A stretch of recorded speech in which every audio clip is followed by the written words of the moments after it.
ఉన్నదల్లా నక్షత్రాలు ఎన్నున్నాయో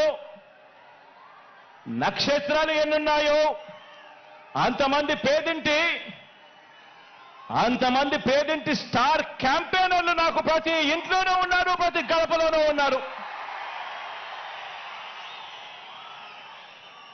నా ఎదుట ఇసుక వేస్తే కూడా రాలనంతగా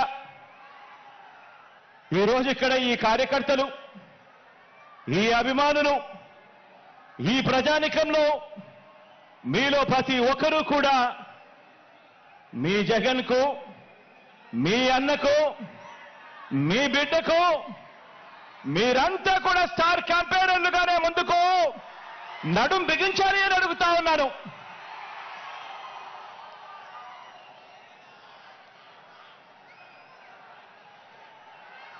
బహుశా మరో 4 రోజుల్లోపే ఎన్నికల నోటిఫికేషన్ వచ్చేస్తా ఉంది. ఈ రోజు నుంచి బహుశా 4 రోజుల్లోపే ఎన్నికల నోటిఫికేషన్ వచ్చేస్తా ఉంది. చంద్రబాబు వీరితో పాటు చంద్రబాబు జేబులో ఉన్న మరో జాతీయ పార్టీ, వీరంతా కూడా మన మీద, మన పేదల భవిష్యత్ మీద వీరంతా కూడా దాడి చేయడానికి రెడీగా ఉన్నారు. నా ప్రసంగంలో ముందుగా బాబు అండ్ కో వీళ్ళ పొత్తుల గురించి కాసేపు మాట్లాడతాను. వీరందరిది కూడా ఈ పార్టీలందరిలో కూడా వీరందరికీ సైన్యాధిపతులే తప్ప ఏ పార్టీలో కూడా సైన్యం ఎక్కడా లేదు. ఇందులో కొన్ని పార్టీలు గత ఎన్నికల్లో నోటాకొచ్చినన్ని ఓట్లు కూడా రాని పార్టీలు,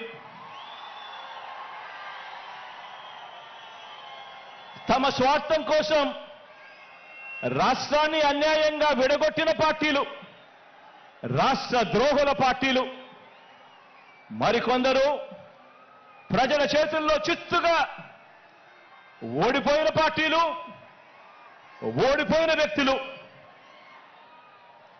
ఇటువంటి వారందరూ కూడా మనకు పోటీగా అటువైపున ఉన్నారు. మనం 5 కోట్ల ప్రజల అండదండలతో ఇంటింటికి మంచి చేసి మనం ఈరోజు సిద్ధమని అంటా ఉంటే, వారి వెనుక ప్రజలు లేరు కాబట్టి, చేసిన మంచి చెప్పుకునే పరిస్థితి లేదు కాబట్టి, 6 డజన్ పార్టీలతో, 6 డజన్ ఎల్లో మీడియా సంస్థలతో పొత్తులతోనూ, ఎత్తులతోనూ, జిత్తులతోనూ ఎక్కే గుమ్మం దిగే గుమ్మంగా వారు రాజకీయం నడుపుతా ఉన్నారు. ఒకప్పుడు ఇదే చంద్రబాబు నాయుడు గారి నోట్లో నుంచి మాటలు వచ్చేటివి, జాతీయ రాజకీయాలను తానే ఏలానని, స్టీరింగ్ కమిటీ చక్రం తానే తిప్పానని, ప్రధానుల్ని, రాష్ట్రపతుల్ని తానే నిర్ణయించానని ఒకప్పుడు ఇదే చంద్రబాబు ఊదరగొట్టేవాడు. ఈ రోజున ఏపీలో మనందరి ప్రభుత్వం చేసిన ఇంటింటి అభివృద్ధి వల్ల,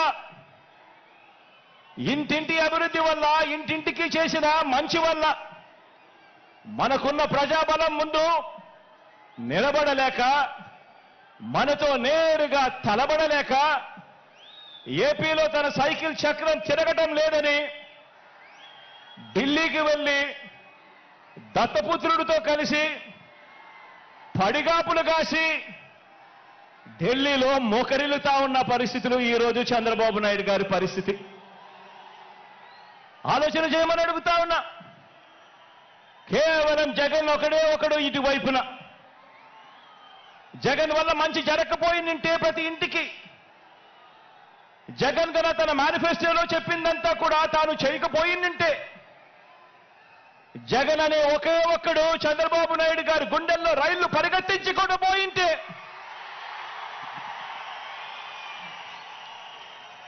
చంద్రబాబు నాయుడు గారు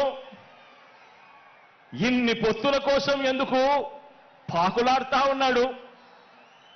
ఇంతమందితో పొత్తుల కోసం ఎందుకు అగసాట్లు పడతా ఉన్నాడు? ఎందుకు ఢిల్లీ దాకా వెళ్ళి అక్కడ మోకరిల్లుతా ఉన్నాడు? దీనికి కారణం చిత్తశుద్ధితో నిజాయితీతో మనం చేసిన మంచి, అన్ని వర్గాల మీద మనం చూపించిన కమిట్మెంట్, ఇంటింటికి మనం చేసిన అభివృద్ధి. ఈ రోజున మన పార్టీ మన ప్రభుత్వం నిండుగా విరగ కాసిన మామిడి చెట్టులా మనముంటే, చంద్రబాబు నాయుడు గారి పార్టీ అందరినీ కూడా మోసం చేసి వెన్నుపోట్లు పొడిచి గత పాపాలకు ఫలితం అనుభవిస్తూ తెగులు